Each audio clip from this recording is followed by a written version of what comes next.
Hey, this is Rob, and this is episode 68 of the Folly Coffee Podcast. Let's get it brewing.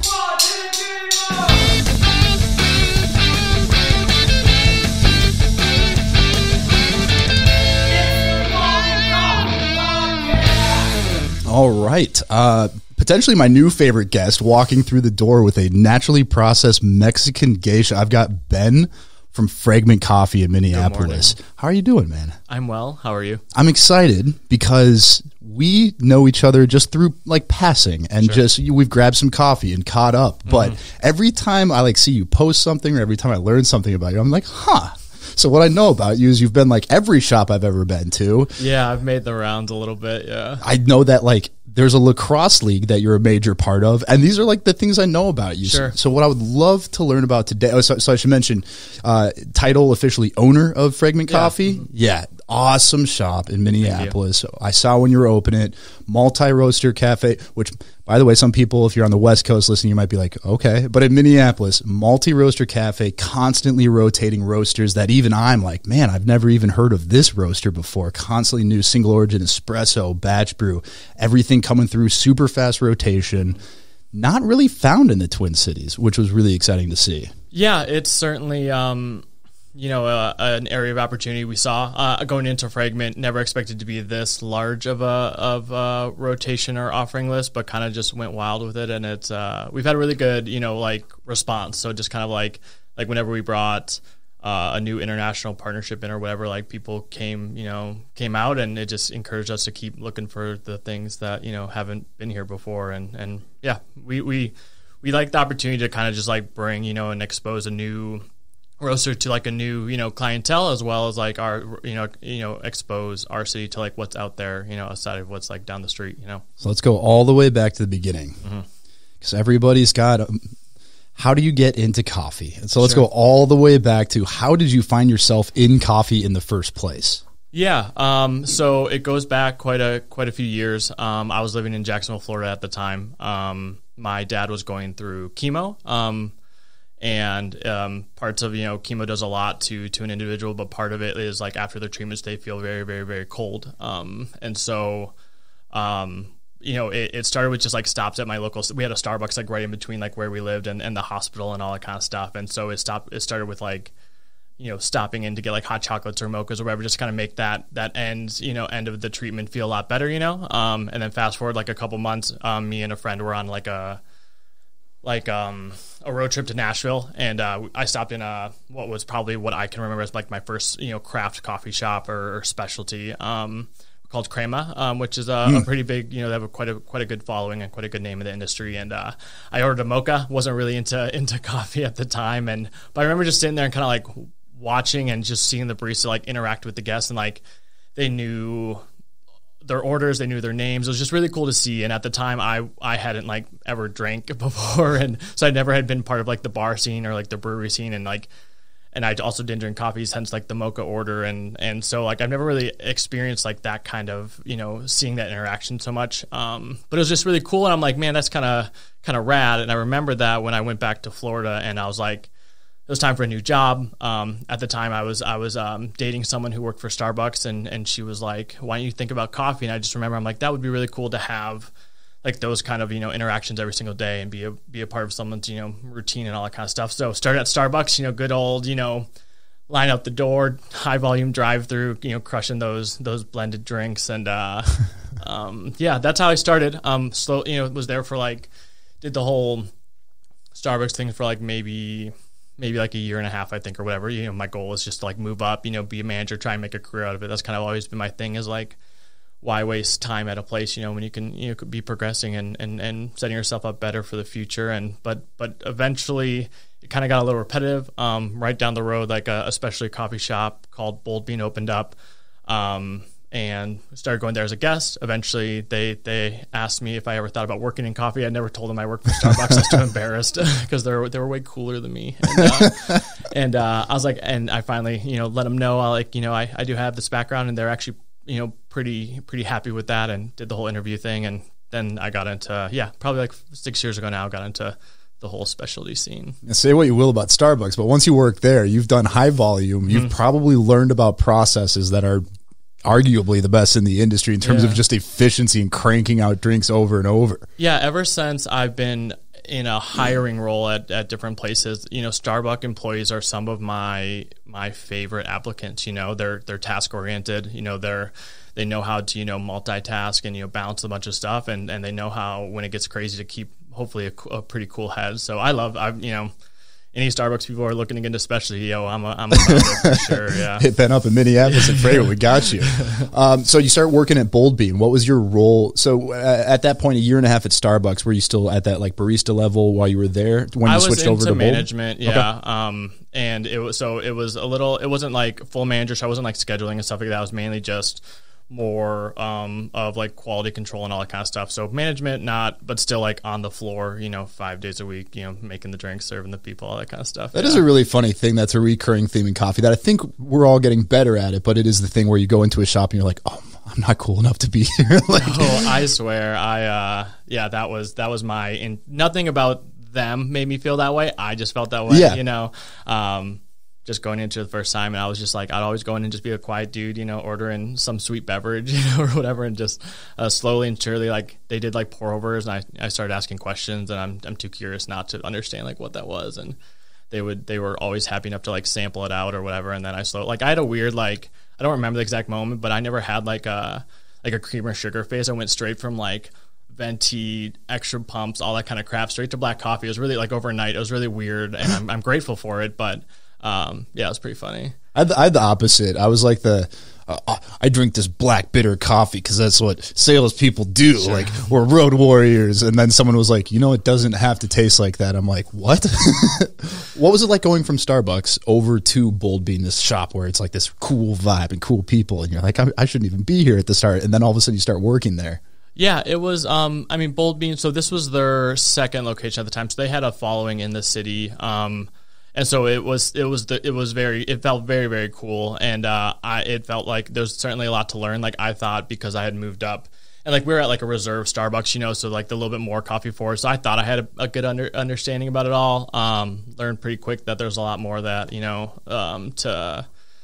to learn and figure out. And they had a really nice, great training program that was super intense. And they had like a full, 5-station pour over bar. So it was a lot. It was a lot to learn, but they structure it where it's like you start off on like, registering dishes, and then you get to go to the pour over bar and eventually get to the espresso. So it's very manageable, It's a great program. Roast, I think they now have like 4 shops, and they roast their own. Like, they're pretty awesome. And this is in Florida still. Yeah, Jacksonville. Mm-hmm.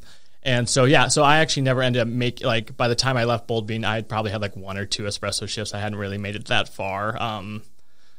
But yeah, it was great. It wasn't super, it was just a lot to learn, but it was the same type of, like, I've always been more of starting coffee, I was more into the service aspect and the interaction as opposed to like the actual product itself. So that was the same there. You still get to, have your regulars, which is awesome. And they also, they were open from, 5:30 a.m. to 11 p.m. They had like a beer program. So it was very like the place to be. So I was happy to be there, That's awesome. How long did you end up being there?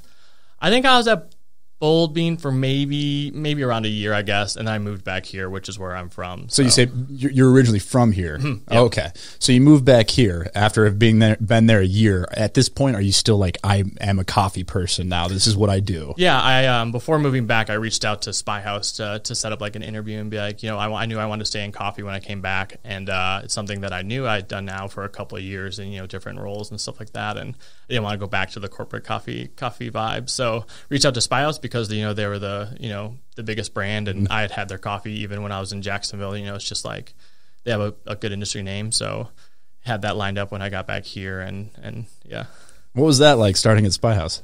It was good. It was I kind of faked, so like I had coffee experience, and Spy House was always like in need of like experienced people ready to like hop on and go, right? They have so many shops and so many openings and stuff like that, and so I had been like, yeah, I've coffee experience, put me on bar. I never, like I said, I'd had like 1 or 2 espresso bar shifts ever. Yeah, you get that question like, do you know how to dial an espresso? You're like, yes. Yeah, I straight up was like, yeah, I've totally worked in coffee before, and Kathy's going to kill me. She was the trainer at the time, and shout out Kathy. Yo, homie. And so she gave me like a faux bar training, more of like a test type of thing, like, yeah, make me this.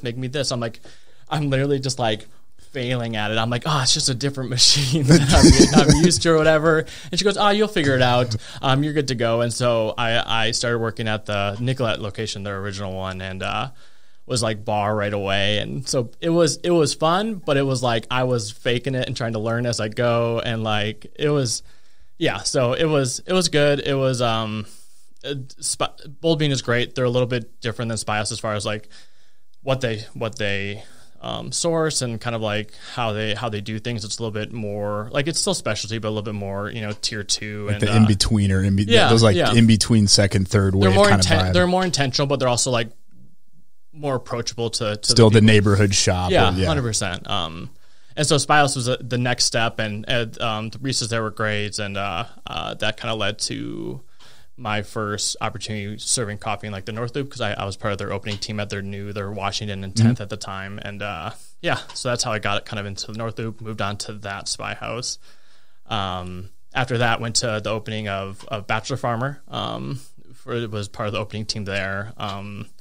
After that, it was part of the opening at Northern Coffee Works. After that was part of the opening at Parallel, and here we are. Right? And this is what I alluded to it at the beginning of the episode, where I was like, I know Ben from everywhere, because when I first moved back, obviously I'm hitting all these different spots, and I swear in the period of like 2 years, I'm like, wait, eventually just like, I think I know you, right? And then you're like, oh yeah, I'm here now, and then I'm here. So go through that again. You were there at the Spy House in North Loop, and then you opened.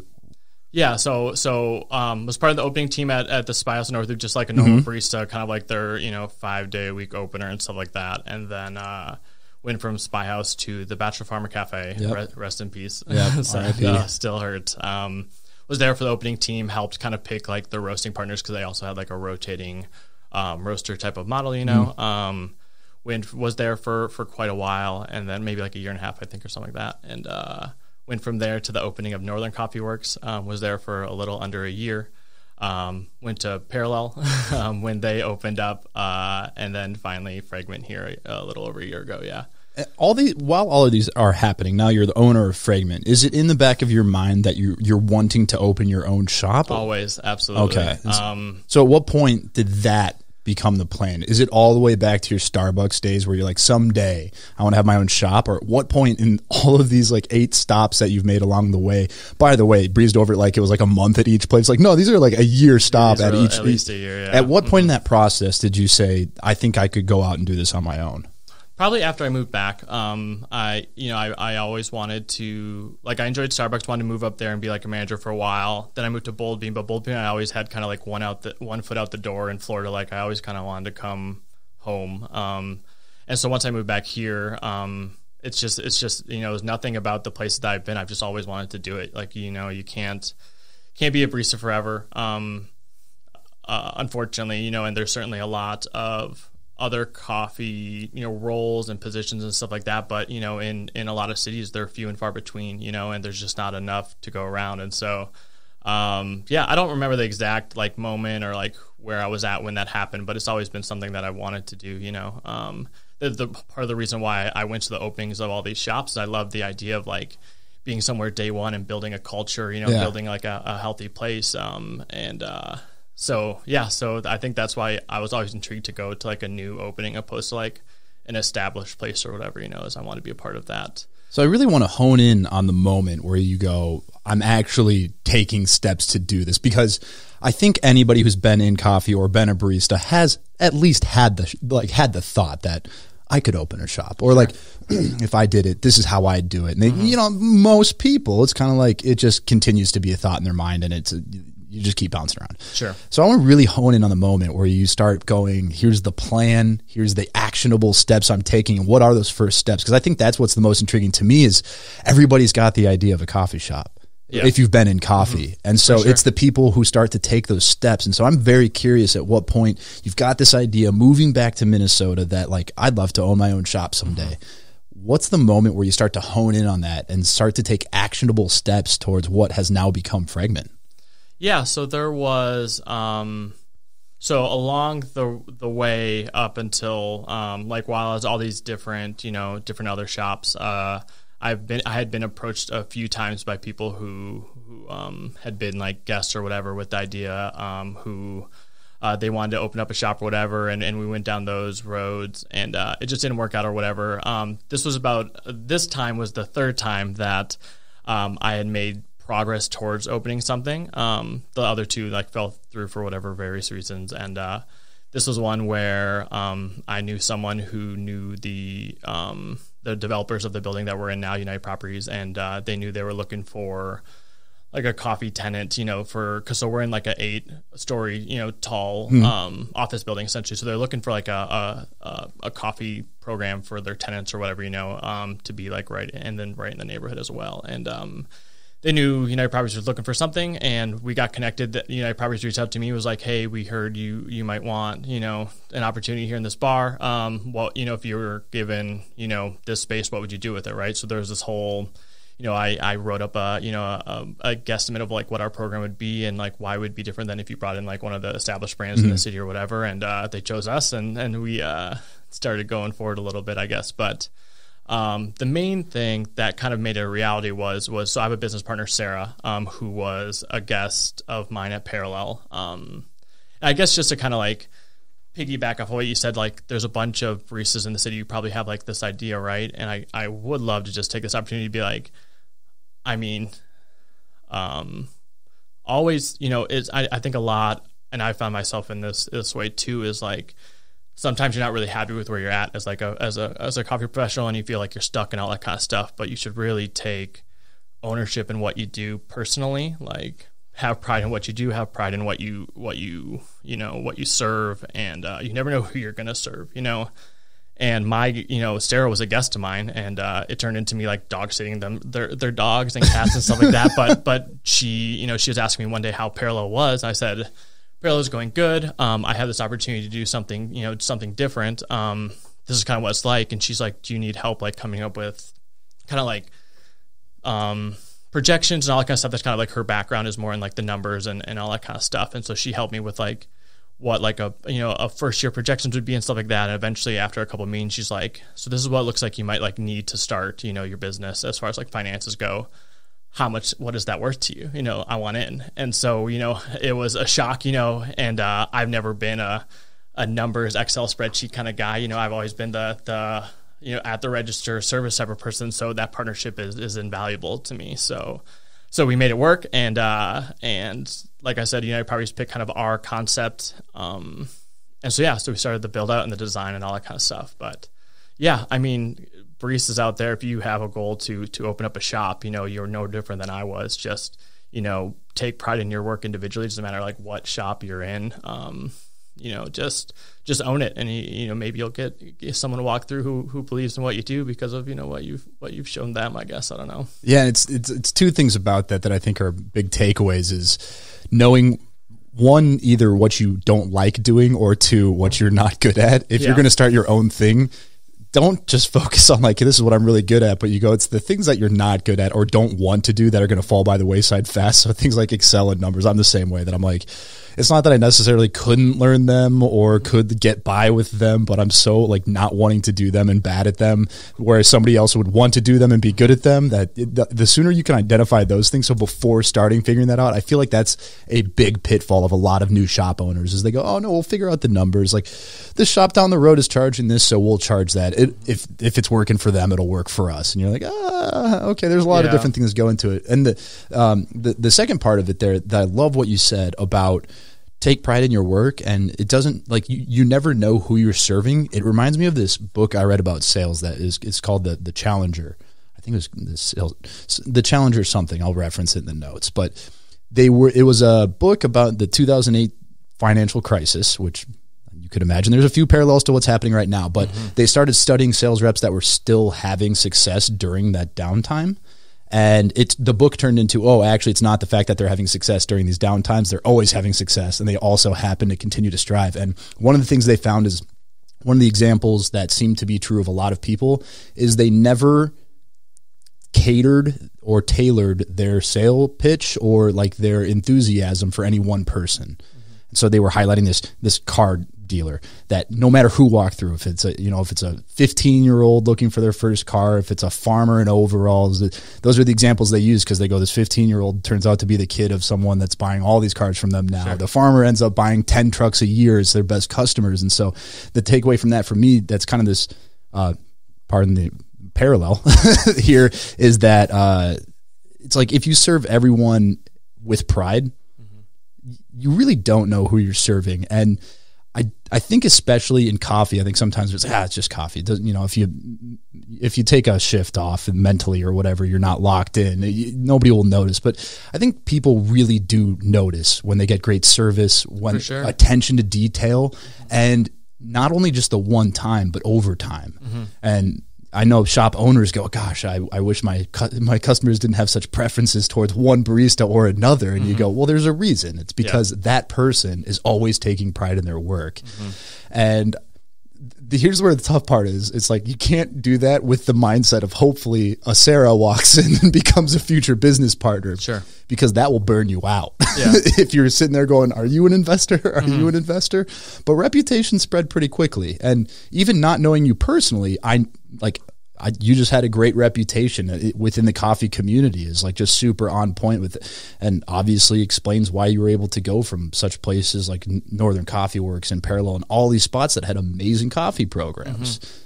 Yeah, I mean, I agree that you can't have that mentality with everyone, but I don't think it's exclusive to the investor thing. Like, for the same point that United Properties gave me an email, as they saw my resume, they see I've been at all these places, my roles there.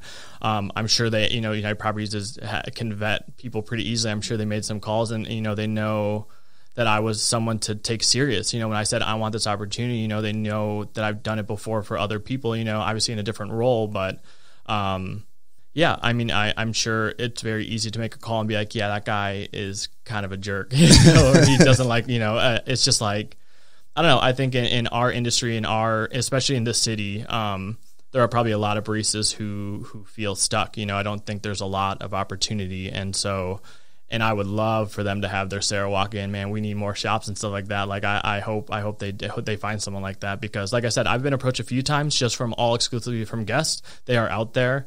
So yeah,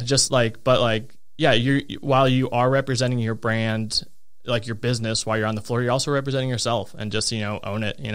That's kind of what I did for a very long time. I always wanted to open up my own spot in the back of my head. And that's what, I tried to take pride in every shot that I served or whatever, because of it, maybe I'm a little too prideful about my reputation or something like that, but it paid off, I guess. So whatever. So you get to the point that you've got the business plan built out. You make the proposal, which, by the way, is it might seem like, oh, well, every place wants a new trendy place that's different than the others, but it is a risk by a building to invest and allow a brand new concept into Absolutely. A place, because you've got Dunn Brothers, you've got Caribou with these like established brands, and even some local players could potentially franchise out into there. And so it is presumably a bit of a risk for a building to take a chance on you, a first-time shop owner, to build out a space in there. What was that pitching like to the building? Yeah, it's just like, I mean, with it's a lot safer to go with an established brand. Guests are going to come in day one. They have their following already, established and stuff like that. Our pitch was mainly like, obviously, as part of my resume and the things I did at the places before. And part of it was like what our program would different compared to like the current landscape of our industry here. They wanted like our building.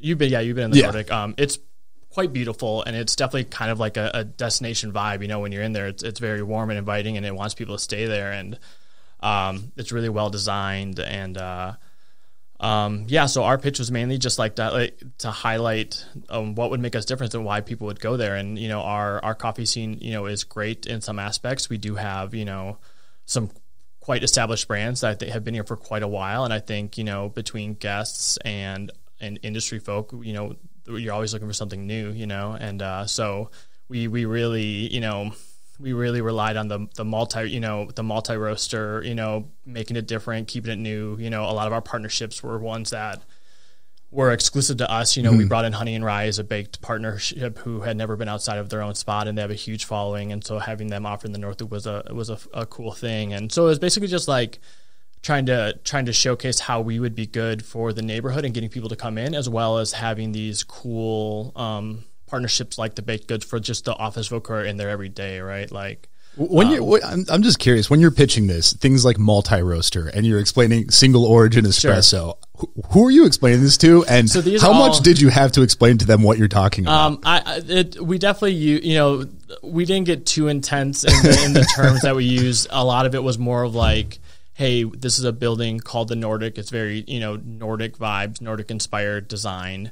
We'll bring roasters from, you know, Denmark and Copenhagen and, you know, Sweden. Like we'll play off of that. And so we didn't necessarily say multi roasters. We basically were just like, we will bring in coffees from all over the world, and really leaned heavy on that. Sounds way more sexy. Yeah. And it's what we do, you know. So and they bought it. You know, I don't know what the final, like, I didn't hear the other pitches and stuff like that, and so I don't really know like what set us apart. But they said So I mean, it wasn't super intense. It was mainly like I showed them examples of like coffee shops in other shared spaces around the country, you know, and how they do things, and showed them like what my background was, and showed them like what I wanted to do and what my menu would look like. And that's a super smart way to go about it. If you can go, this has been done, just not here. This would be the first one here. And so if you can show examples, even if it's different regions, different countries or whatever, you can go, this concept at least has been done. I'm not doing something completely outrageous, but it's going to be the first one in the Twin Cities. How fast from them accepting that proposal to opening did this all go down? It was under a year. It was probably like 8 months, I think, for like the build out, and before we went live. I think I left Parallel in December, and then we opened up November 1st of the next year. So but I think we, you know, so I'd say a little under a year probably. And I'm curious, with so many experiences being at least on the opening team of new locations, going in on it on your own, what was like the most unexpected thing, or were there unexpected things? You know, it's weird to say, because everyone always asks like how's opening up a business and a shop has been, and like it sounds really lame, but there hasn't been like a lot of hiccups. That would be my assumption. Like I've been a part of a handful of openings now where, you know, you've seen the problems that have come up, you know, expectantly, right? You can't plan for everything. And I've seen the things to do and things not to do, you know, and I think we did this pretty well, you know. And I think part of it too is like, of course there's probably hiccups, and of course there was stuff that like you weren't planning on, but I think because, and that's we sat down for coffee right when you opened, and it really just felt like you were like, yep, working another shift. Dude, I'm telling you, like I mean, at Parallel, like I was pretty much in charge of the program there, and so a lot of it is, it's not copy and paste, but it's very similar because I believed in the things that we did there. You know, I was in charge of it, and so we just did this on a whole nother level. But it's the day to day is pretty comparable. The bar, you know, everything I think is just pretty straightforward. If you have, you know, barista experience, like I think any barista who has any experience could probably come in, hop on bar and hold it down, you know. So it's just really designed well for bar flow and offerings. Like our menu is pretty intense as far as like the amount of coffees we dial in on a single day, but that's really it. That's out of the norm. So yeah, I don't know. There's certainly were hiccups and learning curves, but that's expected opening up a shop. And I think the ones that we learned from were pretty minute, you know, in the grand scheme. And just like knowing that, even just the knowledge that you go, there will be hiccups. It's literally not possible to open a coffee shop without that. But even being aware of that, so that when it happens, you're like, yeah, this is how it should go. It'd be more weird if there weren't hiccups along the way. With your intense coffee program, multi-roaster, rotating constantly, how does that affect your hiring practices in terms of the type of person that you seek out to work at Fragment as a barista? I mean, we've only been open for a little over a year. Half of the staff that are there are people who have been there since the beginning. We've doubled in our staff, and 3 of the people were with me at Parallel. So that we've been working together for a couple of years now. So there was some familiarity there, you know, and there wasn't obviously too much training or anything like that. As far as like new applicants go, like you definitely have to be fairly curious about coffee as a product and as a everything like that. And you have to be really into service. That's like more important to me than like the whole product thing. So just mainly just the things I look for when I interview someone is just like how they talk, how pleasant they are, if they're interested in coffee, that's great. We haven't, in 1 year, we haven't had an opportunity to hire someone, especially a year with like COVID and limited hours. So we haven't had an opportunity to hire someone who's completely green, so we haven't done like a full on training program. Everyone's had like pretty decent experience. And I think, again, with the coffee landscape that is here, you have a lot of very qualified, experienced people looking for something new. And so, I mean, some of the people who have applied, I'm just like, absolutely. Like, I know who you are from the scene, from being around it. I love what you do. Like, come do it for us. Like, yeah, it hasn't been too difficult to find enough coffee curious people to hold it down for us. I think the coolest thing I remember, and this has stuck with me, is when you open, I was like, man, it's going to be challenging to find people that like will be able to do what's necessary to dial in that many espresso, be able to like batch brew, make sure everything's tasting good, to have that many people that would be like that into it. And then the way you phrased it, that totally changed my mind about it, is you're like, but there are baristas who would be stoked that we have a different espresso every couple weeks, because there are a lot of coffee people that go, I want to get into coffee because I get pumped about it. I love it. I'm passionate about it. They become a barista and realize I'm pulling the same shot of espresso and brewing the same batch of coffee every single day. And there are, I always compare it to the craft beer industry, that people go, oh, brewers, this is sexy. I want to be a brewer. And then you figure out that being a brewer is just making the same beer as close as possible every single day.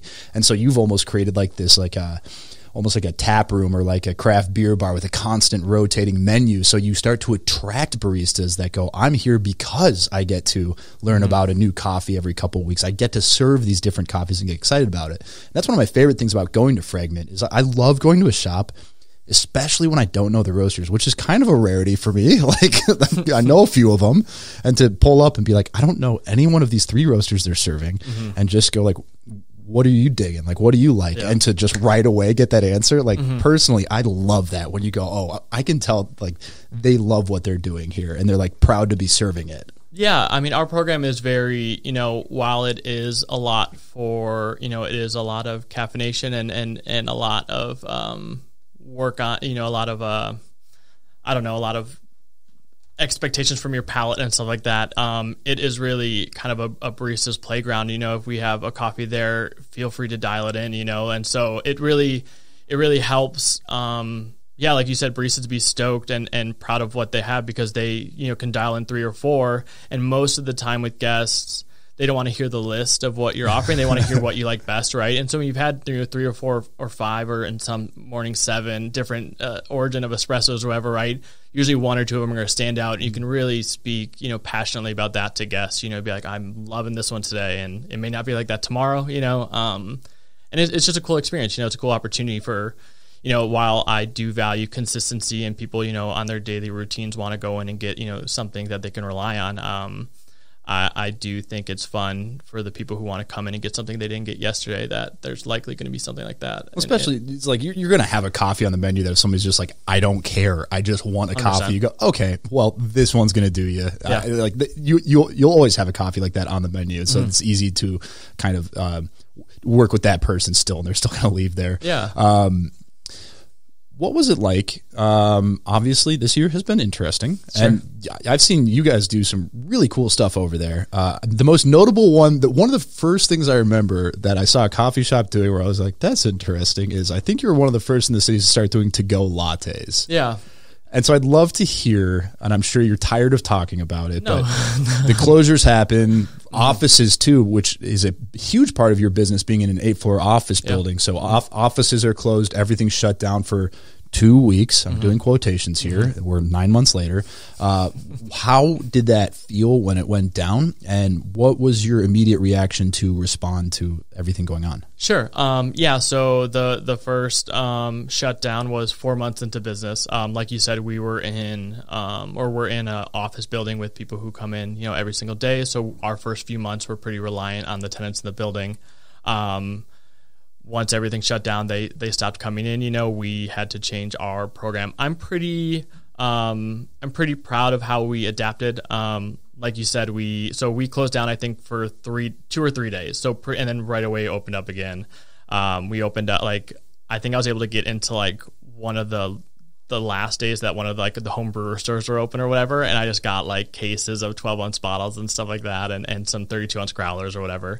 And like I said, 3 days later we were opened back up for like 4 packs of bottled lattes and 4 packs of cold brew and 32-ounce growlers of cold brew. And at the time we were just doing like 2-hour order ahead pickup windows. So like if you order it the night before and you have 2 hours, and you can just call us and we'll bring it out to your car or whatever. And we're just crushing those bottled lattes, and which was great. It wasn't anything substantial or notable, but it was just kind of like a progression thing. Like we went from that to, you could then order any crafted, wicks in our hours. You can order any made drink or bottles, and do pick up. We have a little vestibule in the lobby, and we just had tables out there that we would put the drinks on, and it was like a whole no contact pickup and stuff like that. And slowly we progressed to, you could come in and order, but take it to go, and, and then kind of back to normal. We've always been serving stuff to go, but eventually, people could sit inside and stuff like. So it's been like a slow progression, but we've always been offering something, which I think has led to like the last couple of months, before this next shutdown, we were doing pretty good. And I think it was because we were open the whole time in some capacity. Even though it was small, people knew that we were there, and they could rely on getting something from us, and so, it was challenging at times, just to see like those daily reports of the numbers and stuff like that as a 4-month-old business. But you knew you were doing something responsible, and you knew you were doing something, I think a lot of people, I think we were open a lot when people weren't, and I think a lot of people came to check us out, and we retained a lot of them. And our office still hasn't, the building still hasn't like occupied, like the offices are still pretty much closed other than like a WeWork upstairs. People come in and out of that, but we've really kind of been able to reach out and extend our audience more to like the neighborhood, who are now aware that we're kind of there. Yeah. The to-go lattes, to me, like now speaking 9 months later, people are like, yeah, duh. Now everybody's doing like the gallon, like the plastic jugs of to-go lattes. So it seems played out at this point. But when you first did it, I was like, damn, that's like really smart, because the thing about like black coffee is people can make that at home. Sure. And they have coffee makers, and it's not going to be like if they went in and got a shot of espresso at Fragment. It's not going to be like your rotating batch brew, but they can do it at home. So it's like a reasonable substitute. But lattes, cappuccinos, these drinks, they can't make near the same quality at home. So when I saw that, I go, that makes a lot of sense, because now you're kind of saying this thing that you absolutely can't do at home, we're now making it an option so that you can still enjoy it. I was like, I saw that, I was like, that is, first of all, times are weird. Yeah, when I see 100%. Glass bottles of lattes being slung out the door, I was like, things are weird. And 2, people are going to be smart about this whole thing. And then that started like this whole windfall of all these creative responses to how to deal with the first closures. Yeah, people were pretty stoked about it. Like we when we first closed, we were like, obviously we want to still sell, whole beans. Like that's a big part of our business is, our bringing in the retail beans that we offer and stuff like that. And we know people are going to be brewing a lot at home. So we wanted a way to still offer that. And we're like, okay, let's look at our menu. What can we still do? And iced lattes were the play, I guess. I don't know. But it kind of like helped us develop an online ordering program through our website and our retail. I never wanted to be an e-commerce brand by any means, but our online marketplace has, we now have, I think I made shipments out to like, we sent out boxes to like Washington and Utah and Georgia this week and stuff like that. So like people, it's been weird. It is definitely weird times. It has changed what we thought Fragment would be for, off the get-go. We developed a subscription program, which we threw our hat into the oversaturated world of coffee subscriptions, and that's been pretty well. So it's been fun to problem solve, like how we can have revenue come in outside the cafe. And again, I'm pretty proud of how we made it through the first year, all things considered, and how we just adapted. And bottle lattes were not something that I ever thought we would do.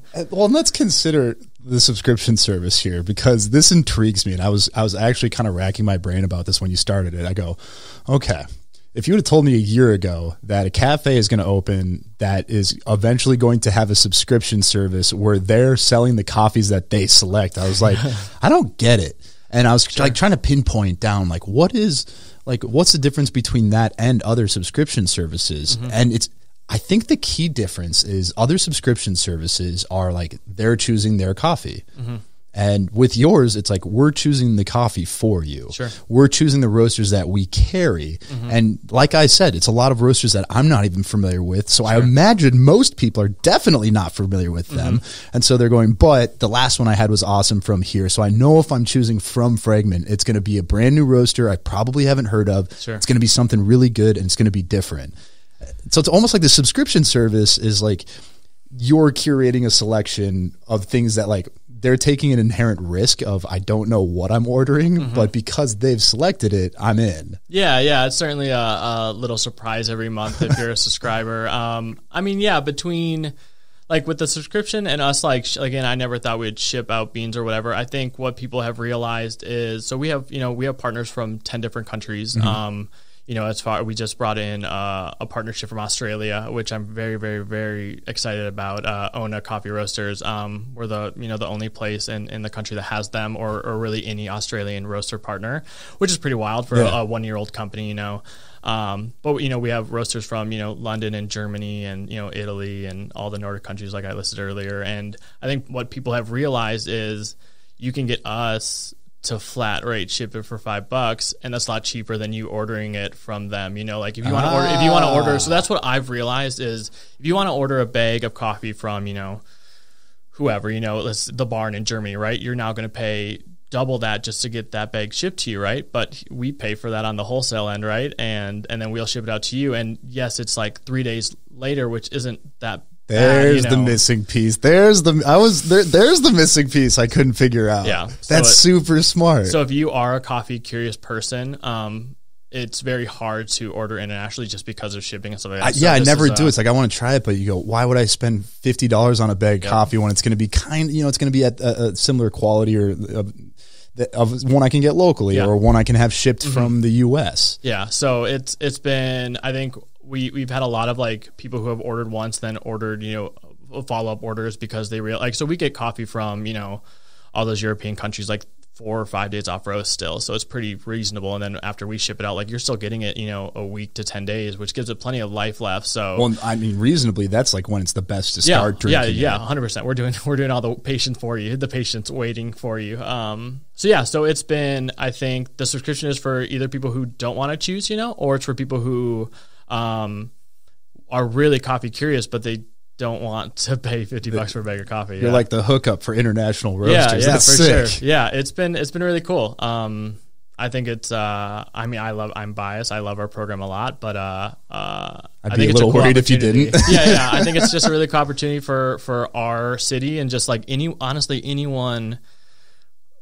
It sounds so lame now that I'm thinking about, but it's a really cool opportunity for anyone in the country who wants to try an international roaster because you can get it for $30 or $25 shipped and